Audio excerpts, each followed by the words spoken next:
শীতের দিনে পাখির মাংসে নারকেল আর চালের গুঁড়ার বড়ি দিয়ে যদি রান্না করা হয়, সেই মাংসের স্বাদ হয় একদমই অন্যরকম। এই রান্না শীতে খেতে বেশ মজাদার। হ্যালো ভিউয়ার্স, আসসালামু আলাইকুম। আজকে আপনাদের দেখাবো নারকেল আর চালের গুঁড়ার খুব সাধারণভাবে খুব মজাদার একটা বড়ির রেসিপি। পাখির মাংস দিয়ে সেই বড়িটা আজকে রান্না করে দেখাবো। তো চলুন দেখে নিই। আর যদি নতুন হয়ে থাকেন অবশ্যই চ্যানেলটি সাবস্ক্রাইব করবেন আর পেজটি ফলো করবেন। এই যে পাখির মাংসটা কেটে কুটে রেডি করেছি, এখন ধুয়ে নেব। তো কড়াইতে তেল গরম করে দিয়ে নেব পরিমাণ মতো পেঁয়াজ কুচি। পেঁয়াজটা হালকা একটু ভেজে তারপর দিয়ে নেব বাটা মশলাটা। এখানে আদা, রসুন, জিরা, শুকনা মরিচ একসঙ্গে বেটে নিয়েছি আমি। এবার দিয়ে নেব পরিমাণ মতো লবণ এবং হলুদ দিয়ে এখন মশলাটা ভালোভাবে কষাতে হবে।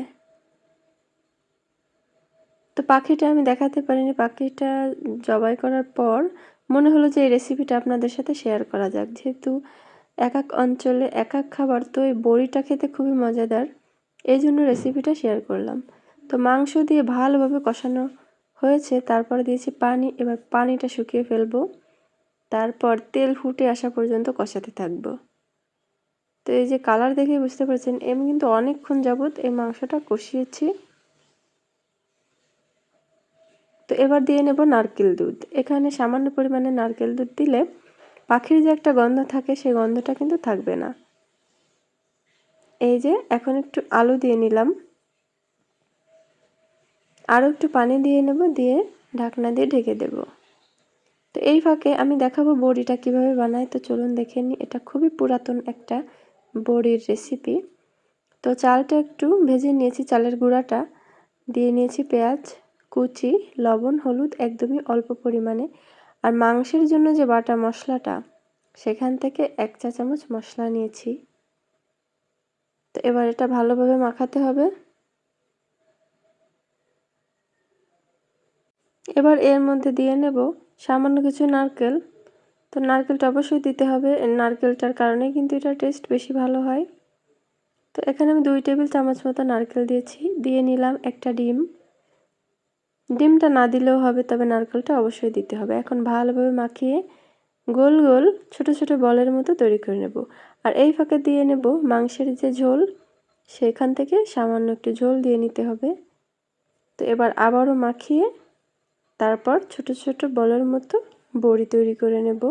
এটা আগে থেকে রেডি করতে হবে, কারণ যখন আপনার রান্নার পানিটা বলক উঠবে তখন এটা দিতে হবে।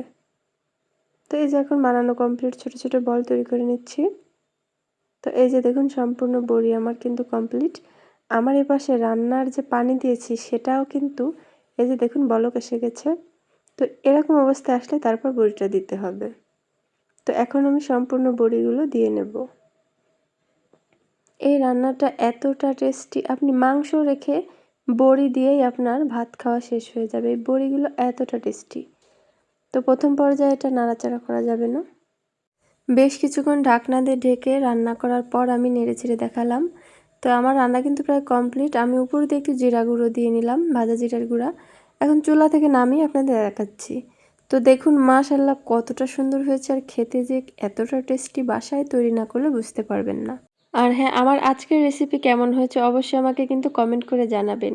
আজকের এই রেসিপিটি ছিল আমার শাশুড়ির হাতের এই বড়িটা, কারণ এটা আমি পারি না। কি বলবো, সত্যি কথা, দেখে আমার এটা খেতে মন চাচ্ছে, এখন ভয়েস দিতে পারতেছি না। তো আপনারা কিন্তু একটা লাইক দিয়ে দেবেন।